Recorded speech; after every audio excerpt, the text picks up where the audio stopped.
예수보다 더 귀한 것은 없네.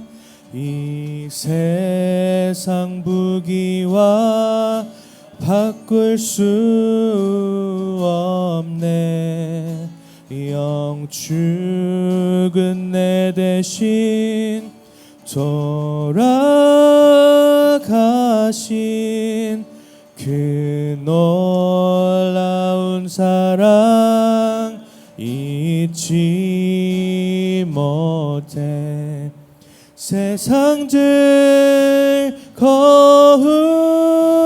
다 버리고 세상 자랑 다 버렸네. 주 예수보다 더 귀한 것은 없네. 예수 밖에는 없네. 주 예수보다 더 귀한 것은 없네. 이 세상 명예와 바꿀 수 없네. 이전에 즐기던 세상 일도 주 사랑하는 마음 뺏지 못해. 세상 즐거움 다 버리고 세상 자랑 다 버렸네. 주 예수보다 더 귀한 것은 없네. 예수 밖에는 없네. 주 예수보다 더, 주 예수보다 더 귀한 것은 없네. 이 세상 행복과 바꿀 수 없네. 유혹과 핍박이 몰아와도 주 섬기는 내 맘 변치 않아. 세상 즐거움 다 버리고 세상 자랑 다 버렸네. 주 예수보다 더 귀한 것은 없네. 밖에는 없네. 아멘.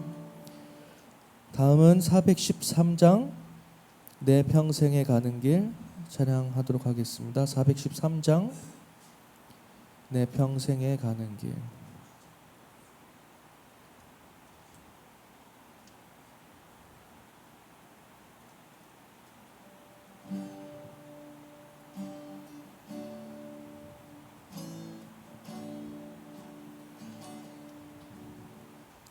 내 평생에 가는 길 순탄하여 늘 잔잔한 강 같은지 큰 풍파도 무섭고 어렵든지 나 나의 영혼은 늘 편하다. 내 영혼 평안해. 내 영혼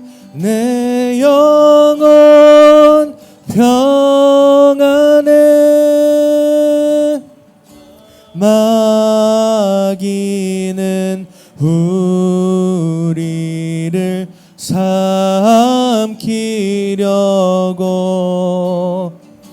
입 벌리고 달려와도 주 예수는 우리의 대장되니 끝내 싸워서 이기리라.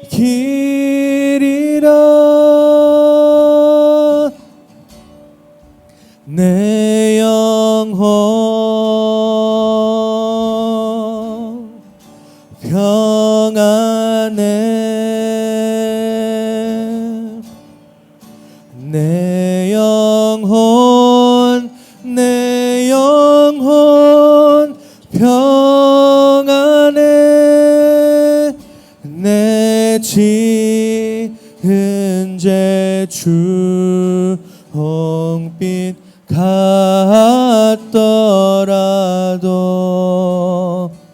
주 예수께 달래면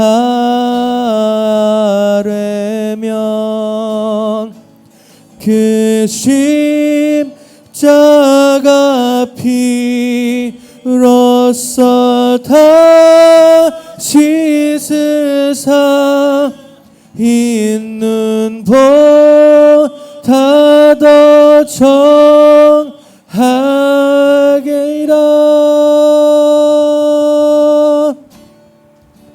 내 영혼 평안해. 내 영혼 편안해. 저 공중에 구름이 일어나며 큰 나팔이 울릴 때에 주 오셔서 세상을 심판해도 나의 영혼은 겁 없으리. 내 영혼 평안해. 내 영혼 평안해. 아멘. 마지막으로 310장에 있는 하나님의 은혜로 찬양 드리겠습니다. 310장에 있는 하나님의 은혜로.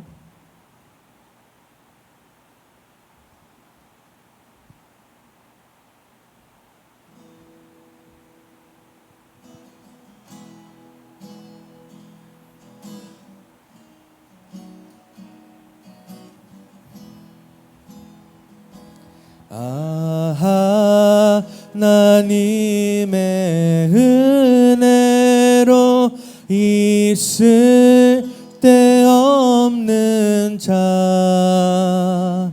왜 구속하여 주는 난 알 수 없도다. 내가 믿고 또 의지함은 내 모든 형편 하시는 주님, 늘 보호해 주실 것은 나는 확실히 아네. 사정 잘 알겠습니다. 주 언제 강림하실지 혹 밤에 혹 낮에 또 주님 만날 그것도 난 알 수 없도. 내가 믿고 또 의지함은 내 모든 형편 하시는 주님, 늘 보호해 주실 것을 나는 확실히 아네. 아멘. 지금 예배 드리기 전에 다 같이 한 목소리로 예배를 놓고 기도드리는 시간 갖겠습니다. 다 같이 기도드리겠습니다.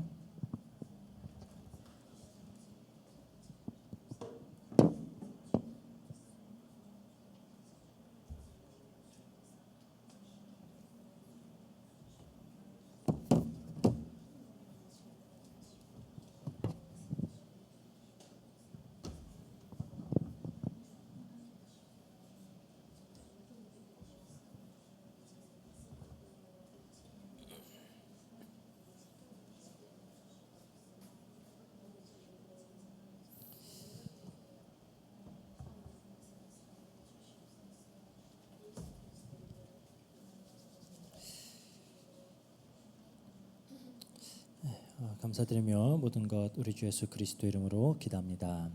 아멘. 네, 반갑습니다. 또 이렇게 처음으로 우리 본 예배를 통역 없이 이렇게 한국말로만 또 진행해 보는 게, 저는 이제 필리핀 와서 지금 14년째 처음인 것 같아요. 네, 우리 약간 어색하긴 한데 한번 진행을 하도록 하겠습니다. 마태복음 24장 15절에서 28절까지 말씀인데 우리가 27절, 28절만 함께 보겠습니다.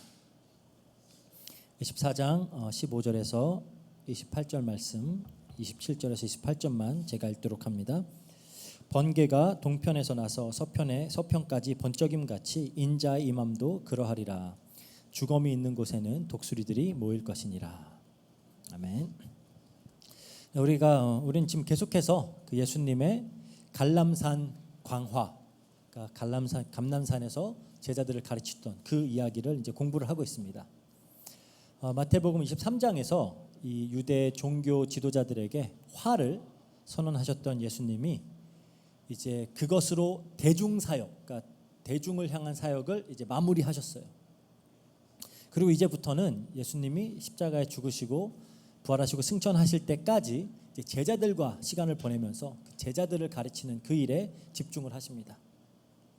근데 그 첫 번째 내용이 흥미롭게도 이 마지막 때의 징조, 그리고 이때 예수 그리스도의 제자들은 어떠한 마음과 어떤 생각과 행동으로 살아가야 하는지에 대해서 말씀하시는 거예요. 물론 질문은 제자들이 먼저 했죠. 그 앞서서 예수님이 유대 지도자들에게 화를 선언하시면서 보라, 너희 집에 황폐하여 버려진 바 되리라 라고 하셨죠. 그리고 찬송하리다 주의 이름으로 오시는 이여 할 때까지 너희는 나를 보지 못하리라 라고 하셨어요. 그리고 나서 또 제자들에게 이 성전 위에 성전이 돌 하나도 돌 위에 남지 않고 다 무너질 것이다 라고까지 말씀을 하셨죠. 그 말씀을 듣고 이제 제자들이 예수님께 두 가지 질문을 했습니다. 그게 이제 24장 3절에 나오는데요. 우리에게 이루소서 어느 때에 이런 일이 일어나겠사오며 또 주의 임하심과 세상 끝에는 무슨 징조가 있사오리이까. 그러니까 그러니까 크게 두 가지 질문이에요. 첫 번째는 성전이 언제 무너질 것이냐에 대한 질문이고, 두 번째는 주의 임하심과 세상의 끝에 일어날 징조가 무엇이냐. 두 가지 질문입니다. 근데 우리가 여기서 좀 기억해야 될 게 이 제자들의 질문이 우리가 이해하는 그 세상의 마지막 때에 어떤 일이 일어나는지에 대해 그 묻는 게 아니에요. 제자들이 묻는 그 질문은 우리가 생각하는 이 마지막 때에 일어나는 일이 뭡니까? 그걸 묻는 게 아닙니다. 여기서 주의 임하심이라고 말하는 것은 예수님께서 왕으로 나타나심을 의미하는 거예요. 예수님께서 왕으로 나타나심. 그러니까 이 세상 끝 역시 어떤 지구의 종말이 아니라 이 로마의 압제에 있는 지금 그들의 세상이 언제 끝나냐, 이걸 물어보는 겁니다. 즉 로마의 압제가 끝나고 메시아가 다스리는 새로운 나라가 임하는 것이 언제냐라는 질문입니다. 사실 이 제자들의 생각 속에 그 이두메에 있는 헤롯이 지은 이 성전은 무너지고 에스겔서에서 예언되었던 그 성전이 새로 지어져야 되는 거예요. 그래서 그 성전이 무너지고 이 메시아 왕국이 일어나는 이 일은 굉장히 속히 이루어질 일이라고 생각을 했어요. 금세 일어날 일이다라고 생각을 했어요. 그래서 예수님께서 죽으시고 부활하시고 승천하신 후에 오랜 기간 있다가 다시 예수님이 오셔서 영원한 하나님 나라를 세운다라는 그런 개념은 이들의 머릿속엔 없습니다. 그래서 이 두 가지 질문을 할 때 마치 이 두 가지가 하나의 한 번에 일어난 일로 생각을 하고 지금 질문을 하는 거예요. 근데 이제 이때로부터 벌써 2000년이 지난 시점에 우리가 살고 있는 우리가 보기에 그렇죠? 예수님의 이 답변을 살펴보면 예수님은 이 두 가지 사건을 구분해서 따로따로 대답하고 계시죠. 그래서 예수님은 한 사건, 즉 성전이 붕괴에 대해서 그거는 이제 한 세대가 지나기 전에 일어날 일이다라고 하시고요. 또 다른 사건, 그 예수님의 임하심, 재림과 세상의 끝, 이 역사의 끝에 대해서는 아무도 모르는 오직 아버지만 아는 그때에 일어날 일이다라고 두 가지를 따르게 설명을 하고 계시는 거예요. 그런데 이 가까운 미래에 일어날 일, 그러니까 예루살렘의 붕괴죠. 그 성전의 붕괴는 가까운 미래에 일어날 일은 먼 미래에 있을 일을 모형으로 보여주는 사건이다라는 겁니다. 그래서 어떤 의미에서는 이 두 가지 사건이 하나처럼 다뤄지는 거예요. 그리고 사실 구약 선지자들의 어떤 예언의 전통에서는 흔히 찾아볼 수 있는 어떤 예언의 방식이에요. 그러니까 예를 들어 우리가 너무 잘 알고 있는 그 이사야서 7장 14절에 보라 처녀가 잉태하여 아들을 낳을 것이요 그 이름을 임마누엘이라고 하리라 하죠. 이 경우에 이건 사실 유다 왕 아하스에게 주어진 약속입니다. 유다 왕 아하스에게 한 아이가 태어나면 유다가 아수르의 위협으로부터 구원을 받게 될 것이다라는 예언이에요. 그래서 많은 학자들은 이 아이가 히스기야 왕이다라고 그렇게 해석을 합니다. 이거는 가까운 미래에 성취될 내용이에요. 그런데 마태복음을 보면 저자 마태는 이 예언을 이용해서 히스기야를 통해 성취되었던 이 예언이 사실 예수님에 대한 것이다라고 말을 하죠. 그러니까 가까운 미래에 성취될 내용이 있고 먼 미래에 성취될 내용이 있다라는 거예요. 가까운 미래는 그 먼 것의 모형이라는 겁니다. 예를 들어 하나님께서 다윗의 씨를 통해서 하나님의 집을 건축하고 그의 나라가 영원할 것이다라고 약속하셨을 때 그것도 마찬가지예요. 가까운 미래에는 그 예언은 다윗의 아들 솔로몬을 통해 성취된 내용입니다. 그렇죠? 하지만 사도행전 2장 30절에 보면은 이 신약의 성도들은 다 이 예언이 예수 그리스도를 통해 성취된 것이다라고 알고 있었어요. 그러니까 가까운 미래에 성취될 내용, 그리고 이것이 또 먼 미래에 성취될 내용, 그렇게 이중 어떤 성취를 품고 있는 그런 구약의 예언은 굉장히 많아요.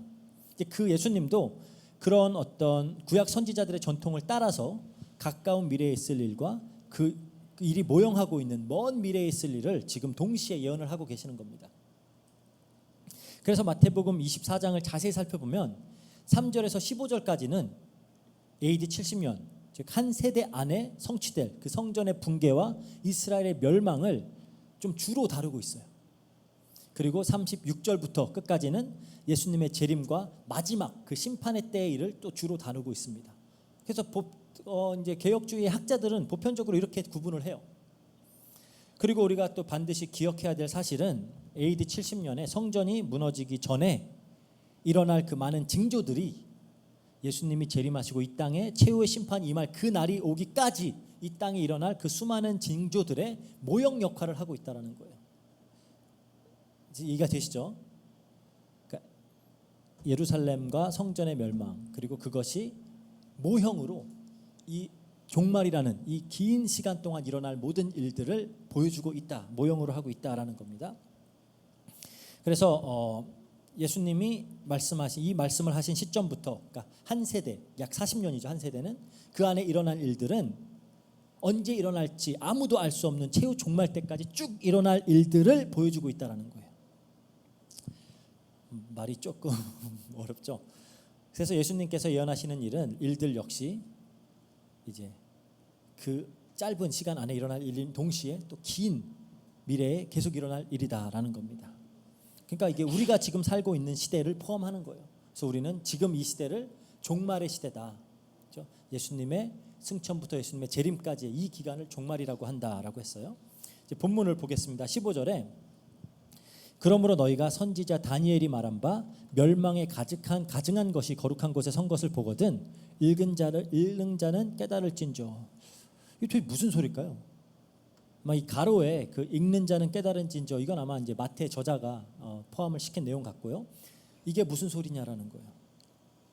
그러니까 AD 70년 성전의 붕괴에 임박하여서 일어날 어떤 특정 사건에 대해서 지금 말씀하고 계시는 거예요.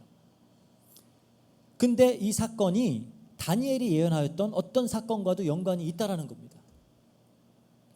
그러니까 멸망에 가증한 것이 거룩한 곳에 선다. 우리가 이 말의 의미부터 좀 이제 파악을 해봐야 되겠죠. 거룩한 곳은 뭐 의심의 여지 없이 성전을 의미합니다. 성전. 가증한 것, 이런 것은 가증한 것은 이제 가증하다라는 표현은 사실 구약에 100번도 넘게 사용되는 표현이에요. 그러니까 하나님이 너무나도 싫어하시는 정말 어떤 사형에 해당되는 그런 범죄들을 하나님이 보통 가증한 것이다 그래요. 그래서 뭐 간음이라든지 뭐 동성애라든지 막 수간 이런 것들도 그 범죄, 이런 그 범죄의 그런 범죄에도 이제 가증하다라는 표현이 사용이 되지만 대부분은 우상 숭배, 특히 어린 아이를 제물로 바치는 그런 우상 숭배를 가리킬 때 가증한 것이다, 이 표현이 항상 사용이 돼요. 그런데 이 성전과 연관되어서 어떤 멸망을 일으키는 혹은 황폐하게 하는 어떤 가증한 것이 예수님의 말씀처럼 다니엘서에 등장을 합니다. 이제 다니엘서 9장 26절 27절에 보면은 어떤 왕이 예루살렘과 성전을 무너뜨리고 제사와 예물을 금지하고 그 성전에다가 황폐하게 하는, 멸망에 이르게 하는 가증한 것을 세울 것이다 라는 얘기를 해요. 또 같은 내용이 다니엘서 11장 31절에 등장하는데 한번 보겠습니다. 다니엘서 11장 31절. 군대는 그의 편에 서서 성소 곧 견고한 곳을 더럽히며 매일 드리는 제사를 폐하며 멸망하게 하는 가증한 것을 세울 것이며. 그러니까 대부분의 학자들은 이 다니엘의 예언이 그 기원전 175년도에서 164년도까지 팔레스타인을 다스렸던 그 셀레우쿠스 왕조의 안티오커스 에피파네스와 연관을 해서 다 이해를 합니다. 왜냐하면은 유대인들을 굉장히 싫어했어요. 경멸을 해서 막 폭정을 일삼았고요. 그래서 이제 유대인들이 거기에 반발해서 폭동을 일으켰죠. 그래서 167년도, 기원전 167년도에 이제 안티오커스 에피파네스가 유대인들을 제압하고 그 성전에 들어가서 거기다가 제우스 신상을 세웠어요. 그리고 거기 돼지 제사를 제물로 바쳤습니다. 이게 이제 신성 모독하는 행위죠. 그리고 유대인들이 하는 제사도 못하게 해버렸어요. 이렇게 타국의 왕이 우상 숭배로 성전을 더럽히는 행위를 했기 때문에 그것을 보고 멸망에 가증한 것이다 라고 부르는 거예요. 그런데 예수님이 이 사건에 대해서 지금 다니엘의 예언을 들어서 다시 한번 이러한 일이 일어날 것이다 라고 말씀을 하시는 거예요. 그리고 실제로 그러한 사건이 또 AD 70년에 예루살렘 성전에서 다시 한번 일어났습니다. 이제 AD 66년도부터 막 유대인들이 이제 폭동을 일으키기 시작했어요. 그래서 이제 로마에서 이 유대인들을 제압하려고 로마 장군 티투스를 보내서 먼저 예루살렘을 포위했죠. 그리고 결국 AD 70년도에 성전으로 이제 치고 들어왔어요. 거기에서 이게 이제 멸망에 가증한 것인 이유는 성전에 들어올 때 그들이 섬기던 로마 황제의 형상이 새겨져 있는 깃발들을 가지고 성전으로 들어온 거죠. 그래서 하나님 성전에다 우상을 세운 거예요. 그래서 그 성전을 예수님의 말씀처럼 돌 위에 돌 하나 남지 않게 부셔버렸어요. 그래서 멸망에 가증한 것이다라고 하는 겁니다. 그러니까 예수님은 이러한 사건이 있을 것을 제자들에게 미리 말씀하시는 거예요. 그렇다면 과거에 이미 성취되어 버린 이 예언이 AD 70년도에 이미 성취되어진 예언이 우리랑 무슨 상관이 있냐라는 거예요. 지금은 더 이상 성전은 존재하지 않잖아요. 그래서 이제 세대주의자들은 다시 한번 제3성전이 세워질 것이다 그렇게 믿어요. 그래서 제3전 성전이 세워지고 적그리스도가 성전에 들어가서 거기다가 자기 자신을 우상으로 세우고 전 세계를 다스리는 그런 일들이 있을 거다. 이제 그게 세대주의자들의 주장이에요. 하지만 우리는 그렇게 이해하지 않죠. 이 마지막 때의 성전은 마지막 때 성전이 뭐예요? 이 종말 시대의 성전. 성경의 말씀처럼 하나님의 영이 들어가 거하시는 우리 성도들이잖아요. 고린도전서 6장 19절에 그러죠. 너희 몸은 너희가 하나님께로부터 받은 바 너희 가운데 계신 성령의 전인 줄을 알지 못하느냐. 너희는 자신의 것이 아니라. 우리가 성전입니다. 그리고 이 성도들의 모임 속에 하나님이 함께 하시기 때문에 이 교회가 성전이에요. 건물이 아니라 이 성도들의 모임, 이것이 성전이라는 거예요. 그리고 지금도 이 성전된 교회 안에는 멸망으로 이끄는 가증한 것들이 많이 들어와 있음을 우리는 부정할 수가 없어요. 그렇죠? 많은 교인들이 교회 나와서 그냥 자기 소원을 성취해주고 자기 문제를 해결해줄 어떤 나를 위해 존재하는 하나님을 예배해요. 예배하는 이유는 단순해요. 내게 복을 달라는 겁니다. 내가 꿈꾸는, 내가 바라는 나의 모습이 현실이 되게 만들어 달라는 거예요. 이건 사실 하나님을 예배하는 게 아니죠.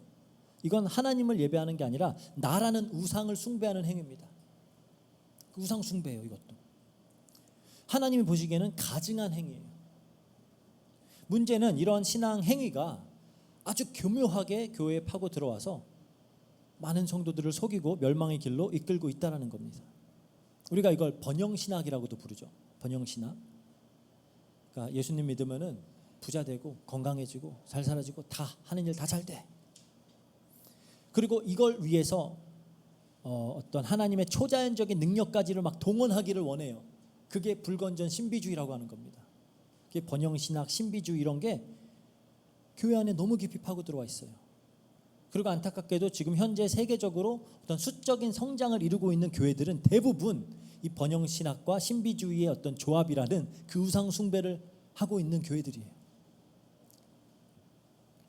그러니까 하나님 앞에 바르지 못한 예배, 그런 거짓 가르침, 어떤 우상 숭배적인 신앙 생활이 지금도 성전된 우리 성도들 안에 그리고 교회 안에 멸망에 가증한 것으로 서 있다라는 겁니다. 그리고 마지막 때로 우리가 다가갈수록 이러한 현상은 더욱더 심해질 것이다라는 거예요. 더욱더 심해진다. 그렇다면 이때 성도들은, 이 교회는 어떻게 해야 되냐라는 거예요. 예수님 말씀하세요. 피하라 그래요. 피해라. 예수님이 그러죠. 산으로 도망가라. 지체하지 말고 뒤돌아보지 말고 빨리 도망가라는 거예요. 멸망에 가증한 것이 섰을 때까지 기다릴 것도 없습니다. 누가복음 21장 10절에 보니까 예수님이 그래요. 너희가 예루살렘이 군대들에게 에워싸이는 것을 보거든 멸망에 가까운 줄을 알아라. 그 징후만 보여도 피하라는 겁니다. 에워싸이는 것만 봐도 도망가라는 거예요. 실제로 역사가 그 유세비우스의 기록에 의하면 당시 예루살렘에 거주하던 어떤 그리스도인들이 예수님 말씀을 기억하고 요단강 건너 데가볼리라고 하는 지역에 펠라라고 하는 그런 도시로 다 도주를 해서 목숨을 건졌다 그래요. 그러니까 예수님의 이 말씀을 기억하고 있었던 거죠. 그리스도인들이.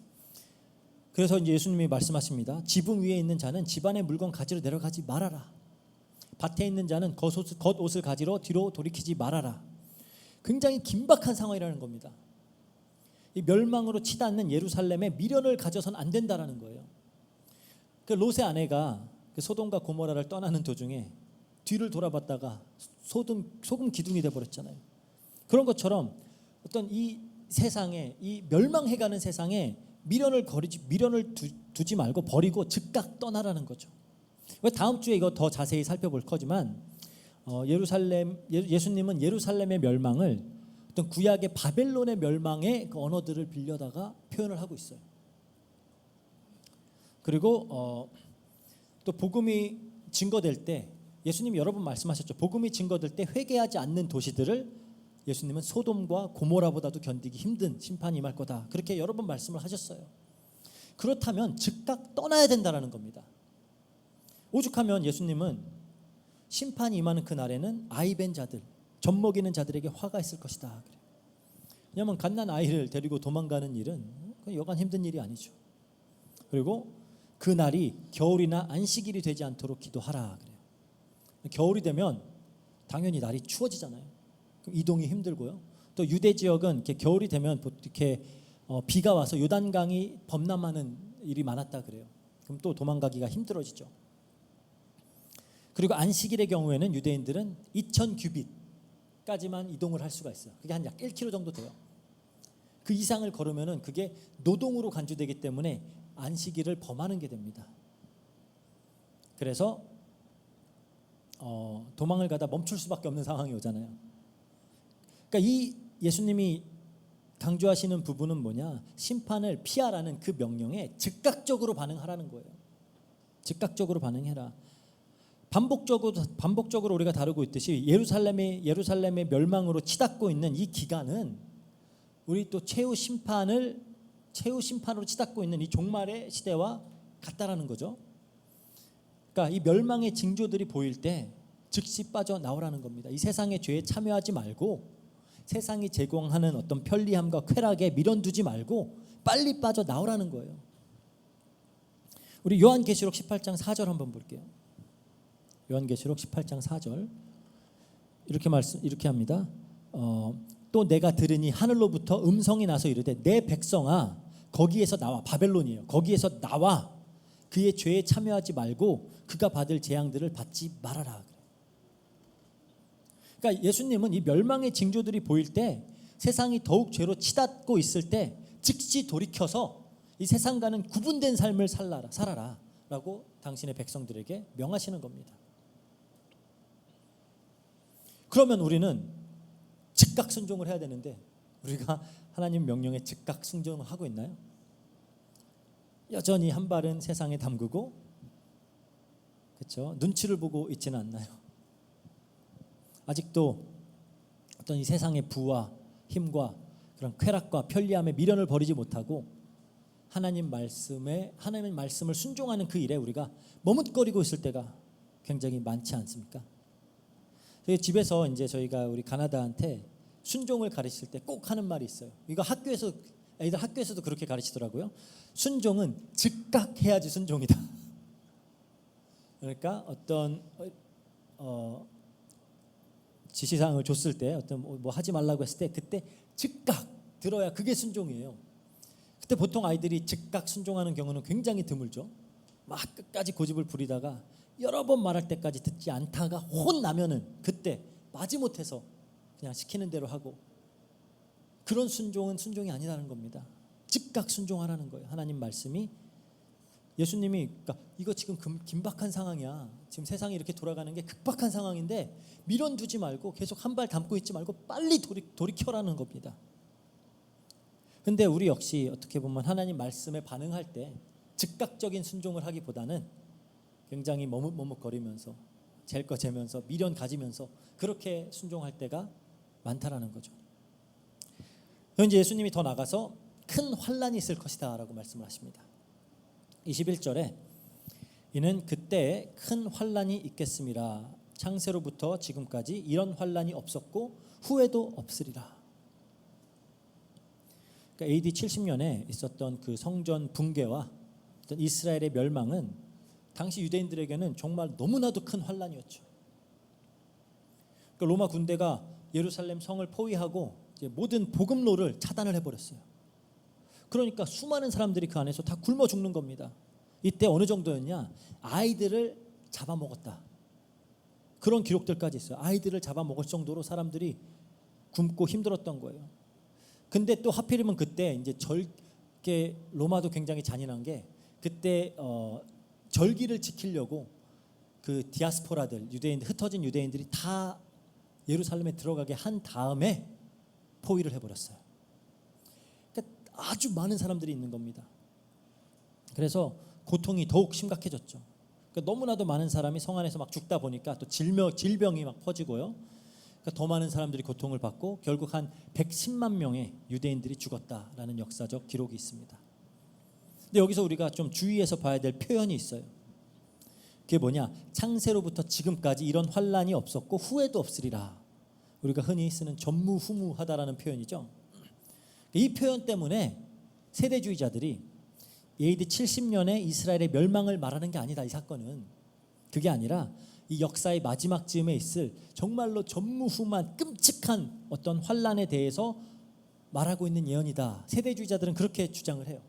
아직까지 있었던 일이 아니라 지금까지와는 비교도 할 수 없는 너무나 힘든 그런 시간이 있을 것이다. 그렇게 이제 주장을 하는데, 근데 사실 성경을 보면은 전에도 없고 후에도 없었다라는 표현은 자주 등장해요. 이게 일종의 유대인들이 흔히 사용하던 과장법이에요. 과장법. 그러니까 예를 들어서 성경에 히스기야 왕에 대해서 얘기하면서 그와 같은 왕은 그 전에도 후에도 없었다 그래요. 그런데 나중에 요시야 왕이 나오잖아요. 또 이 요시야 왕 같은 왕은 그 전에도 후에도 없었다 그래요. 그러니까 일종의 과장법이라는 겁니다. 그러니까 예를 들어 예수님이 눈이 범죄하면 눈 뽑아버려라, 이거 말 그대로 듣는 사람 없잖아요. 뭐 손을 범죄하면 손을 절단해버려라. 그러니까 우리가 이거 문자적으로 받아들이고 실천하는 사람 없잖아요. 그러니까 어떻게 보면은 너무나도 끔찍한 그런 환란의 시간이 있을 것이다라는 것을 과장해서 굉장히 강조해서 이야기하는 거다. 그렇게 생각을 하시면 돼요. 그리고 이 예수님의 말씀, 이런 환란의 때라는 것은 이스라엘의 멸망뿐만 아니라 기독교 역사 내내 있어 왔던 일들입니다. 그렇죠? 그래서 예수님이 말씀하시는 거예요. 22절에 그 날들을 감하지 아니하면 모든 육체가 구원을 얻지 못할 것이나 그러나 택하신 자들을 위하여 그 날을 감하시리라. 너무 다행이죠. 감하시겠다는 거죠. 왜냐하면 그날이 끝없이 지속되지 않도록 예수님이 빨리 오겠다라고 약속하시는 거예요. 그러니까 우리가 살고 있는 지금 이 시대에도 이런 일들이 있죠. 그런 우리가 지금 뭐 당장 필리핀에는, 한국에는 이런 일 없는데라고 말씀하실 수 있지만 이 20세기만 해도 공산주의권에서 신앙 때문에 믿음을 잃은 사람들의 숫자만 2,700만 명이 넘는다 그래요. 그러니까 이러한 환란은 계속 있어 왔던 겁니다. 그리고 지금 이제 우리가 살고 있는 이 시대 갈수록 기독교 신앙을 지키면서 살기 힘들어지고 있어요. 지금 한국에서도 지난주였죠. 그 포괄적 차별금지법을 반대하는 그 기도회를 위해서 100만 명 이상이 기독교인들이 모였어요. 그리고 이제 이미 이 어떤 악법의 그 폐해를 체험했던 캐나다나 막 독일의 이런 신학자들이 와서 제발 한국만큼은 이 법을 반드시 막아야 된다 막 신신당부를 했어요. 왜냐하면은 서구 국가에서는 이미 현실이 돼버렸어요. 그러니까 예를 들어서 내 자녀가 성전환 수술할래요. 그 의사를 밝히면은 내가 그건 안 돼 하면은 차별이에요. 나 감옥 가야 돼요. 그게 이미 법이 돼버렸다니까요. 그러니까 이런 시대에 예수님이 곧 오신다라는 약속은 우리에겐 너무 큰 소망이 되는 겁니다. 정말 어디까지 죄로 치닫을 수 있는지, 정말 어디까지 갈 수 있는지 궁금할 정도로 지금 세상이 그냥 막 가고 있어요. 근데 예수님은 다시 오신다, 이거 오래 가게 하지 않겠다라고 하시는 게 우리에게는 큰 소망이 되는 겁니다. 그리고 더 나아가서 예수님이 거짓 그리스도들과 거짓 선지자들이 일어날 것이다 경고하시죠. 24절에 거짓 그리스도들과 거짓 선지자들이 일어나 큰 표적과 기사를 보여 할 수만 있으면 택하신 자들도 미혹하리라. 우린 이미 뭐 거짓 그리스도와 거짓 선지자들에 대해서 많이 다뤘어요. 하지만 여기서 이제 주목해야 될 부분이 있는데, 큰 표적과 기사를 보여서 할 수만 있으면 택하신 자들까지도 미혹한다라는 거예요. 즉 거짓 선지자들, 거짓 그리스도들에게서 엄청난 능력이 나타난다라는 거예요. 우리는 에이 뭐 가짜가 뭘 할 수 있겠어라고 하는데 어마어마한 능력을 나타낸다라는 겁니다. 굉장히 뛰어난 어떤 웅변술과 막 정말 진정성이 느껴지는 그런 호소로 아주 설득력 있게 말해요. 엄청난 막 카리스마와 리더십으로 수많은 사람들을 이끌 수도 있습니다. 심지어 막 대단한 능력과 기적을 행할 수도 있어요. 막 굉장한 성과를 이뤄낼 수도 있습니다. 막 수많은 사람들이 모이고 커다란 건물들을 막 센터들을 짓고 막 다양한 사역들을 하고 막 화려한 집회들을 열고 그렇게 할 수 있어요. 근데 사탄은, 여러분들이 아셔야 될 게, 사탄은 거짓말에 특화된 존재예요. 어설프게 속이지 않습니다. 오죽하면 성경이 사탄을 온 천하를 꿰는 자다라고 소개를 할까요? 이렇게 이제 말하는 사람도 봤어요. 이렇게 대단한 역사가 일어나는데 이게 이렇게 사람들이 많이 모이는데 이게 하나님 일이 아닐 수 있느냐? 근데 우리가 겉모습으로 판단해서는 안 된다라는 거예요. 사탄도 대단한 일을 할 수 있습니다. 이 세상을 보세요. 사탄이 왕으로 다스리는 이 세상이 얼마나 대단해 보이는지. 기독교 역사 내내 너무나도 많은 거짓 교사들, 자칭 그리스도들이 있어 왔고, 그들 중에 이제 많은 이들은 아주 큰 영향력을 행사하기도 해요. 지금도 마찬가지죠. 예를 들어서 막 그런 통일교 문선명 같은 경우는 얼마나 영향력이 강했어요. 막 부자고, 옛날에 IMF 때 막 자기가 우리나라 살려주겠다 막 그럴 정도로 영향력이 있었잖아요. 그러니까 이런 겉모습에 미혹되지 말라는 겁니다. 그래서 성경은 성도들은 깨어 있어야 된다 강조하는 거예요. 늘 깨어 있어라. 베드로전서 5장 8절에 그러죠. 근신하라, 깨어라. 너희 대적 마귀가 우는 사자같이 두루다니며 삼킨 자를 찾나니. 그래서 우리가 그러면 깨어서 어떤 미혹되지 않기 위해서는 어떻게 해야 될까요? 바른 분별력을 가져야 돼요. 바른 분별력. 막 정죄하고 욕하는 게 아니라 분별력을 가져야 된다는 겁니다. 이것은 틀린 거다 알아야 되는 거예요. 그리고 그 분별의 기준은 뭐냐? 하나님 말씀입니다. 그러니까 제 아무리 겉으로 대단해 보여도 하나님 말씀과 맞지 않으면 틀린 거예요. 그리고 또 우리가 기억해야 될 게, 분별의 기준은 나의 경험이나 나의 체험이 아닙니다. 저 이런 말 굉장히 많이 들어요. 내가 이 사람으로부터, 이 단체로부터 얼마나 큰 은혜를 받았는데, 내가 여기서 얼마나 진실되게 믿었는데, 내가 여기서 어떤 응답을 받았는데, 그 체험을 부정하는 게 아니에요. 그 사람들의 진정성도 부정하는 게 아닙니다. 하지만 그게 진리의 기준은 아니라는 거예요. 내가 어떤 경험을 했다, 내가 어떤 체험을 했다고 그게 진리의 기준이 되는 게 아닙니다. 하나님 말씀만 기준이에요. 그래서 우리가 바른 분별력을 가지기 위해서는 그럼 하나님 말씀, 그 성경을 깊이 잘 알아야 되겠죠. 특히 자기가 재림주 예수다라고 주장하는 사람이 있으면 제 아무리 대단한 능력을 나타내도, 막 병을 고쳐주고 기적을 베풀어도 그리스도 아니에요. 역사적으로 보면은 항상 사회가 이렇게 혼란스러워지고 막 전쟁과 기근과 막 재앙이 임할 때, 혹은 막 기독교인들에게 많은 핍박이 임할 때, 내가 메시아다, 이때 끝이 난다, 막 이런 주장하는 사람들이 굉장히 많이 일어나요. 힘드니까, 사람들이 빨리 끝나길 원하니까. 그리고 사람들은 힘들고 두려울 때 쉽게 미혹을 당합니다. 그래서 예수님이 말씀하시는 거예요. 27절에 번개가 동편에서 나서 서편에 번쩍임 같이 인자의 임함도 그러하리라. 어디 숨어서 오는 게 아니라 누가 봐도 알 수 있게 오신다라는 거예요. 그러니까 그런 미혹에 속지 말아라. 28절에 그러죠. 주검이 있는 곳에는 독수리들이 모일 것이니라. 누구나 독수리들이 모이는 걸 보면은 여기 주검이 있구나 알잖아요. 그러니까 그렇게 뻔하게 예수님 재림 역시 누구나 알 수 있게 그렇게 임한다라는 겁니다. 그러니까 속지 말라는 거예요. 아무리 대단한 사람이 와서 내가 재림 그리스도야, 뭐 이때 끝이나, 속지 말라는 겁니다. 그리고 우리가 정말로 기억해야 될 사실은 그럼 뭐냐?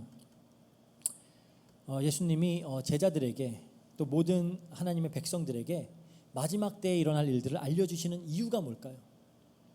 미리 알려주시는 이유가 뭐예요? 물론 지금까지 우리가 살펴본 바대로 첫 번째, 미혹되지 않게 하기 위해서, 그리고 두려워하지 말라고, 그리고 끝까지 견딜 것을 독려하기 위해서죠. 그리고 사실 이제 다음 주부터 25장부터는 이제 쭉 다루겠지만 더 중요한 이유가 있어요. 그거는 하나님의 백성들이 예수님의 재림을 준비하도록 하기 위해서예요. 준비하도록. 예수님이 언제 오시던 간에 자기 백성들이 마치 그 계시록의 요한 사도가 그랬듯이 아멘 예수여 오시옵소서 했던 것처럼 언제 오셔도 그렇게 예수여 오시옵소서 할 수 있도록 하기 위해서 지금 제자들을 준비시키기 위해서 알려주고 계시는 겁니다. 그래서 병행 구절에 이제 누가복음 21장 34절 36절엔 이렇게 말해요. 너희는 스스로 조심하라. 그러지 않으면 방탕함과 술 취함과 생활의 염려로 마음이 둔하여지고 뜻밖의 그날의 덫과 뜻밖의 그날이 덫과 같이 너희에게 임하리라. 이 날은 온 지구상에 거하는 모든 사람에게 임하리라. 이러므로 너희는 장차 올 이 모든 일을 능히 피하고 인자 앞에 서도록 항상 기도하며 깨어 있으라 하시니라. 그러니까 마음이 막 방탕함에 술 취함에 생활 아니면 이 세상의 염려로 살아가지 말고, 그렇죠? 마음이 둔하여져서 살아가지 말고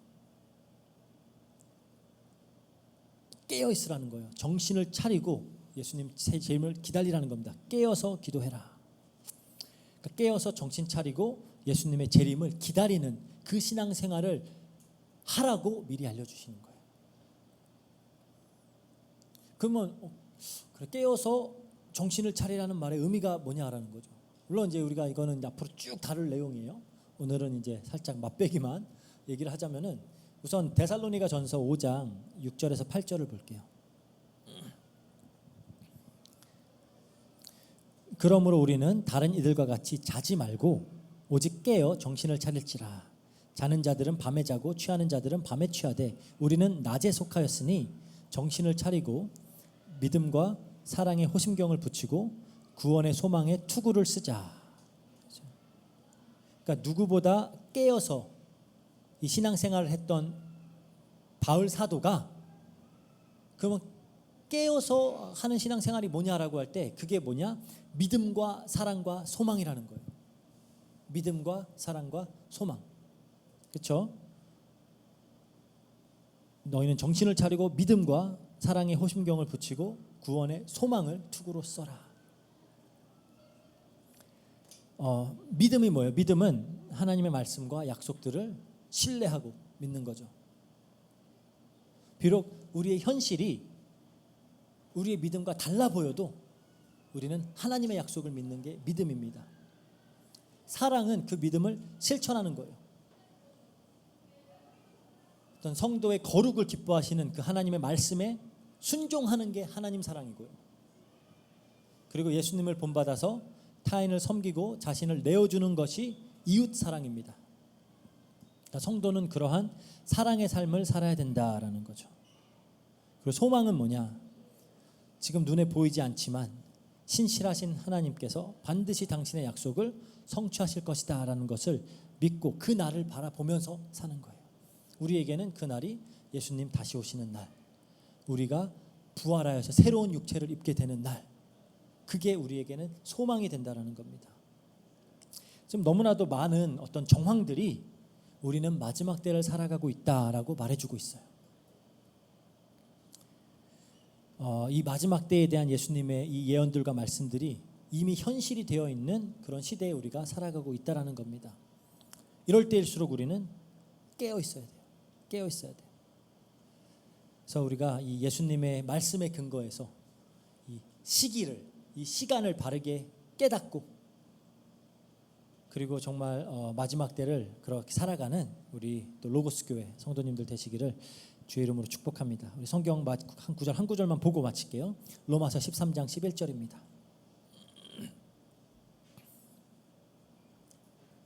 또한 너희가 이 시기를 알거니와 자다가 깰 때가 벌써 되었으니 이는 이제 우리의 구원이 처음 믿을 때보다 가까웠습니다. 우리가 시기를 바르게 알아야 돼요. 시대를 바르게 볼 줄 알고 믿음의 눈으로 보고 이제 우리는 깨어야 됩니다.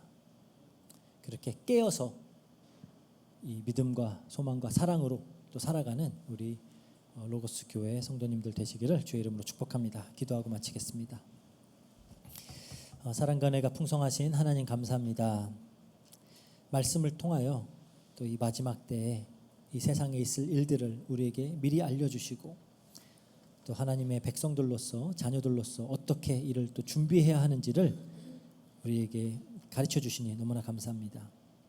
우리가 정말 잠자는 신앙생활 하지 않도록 해주시고 영적으로 깨어서 우리가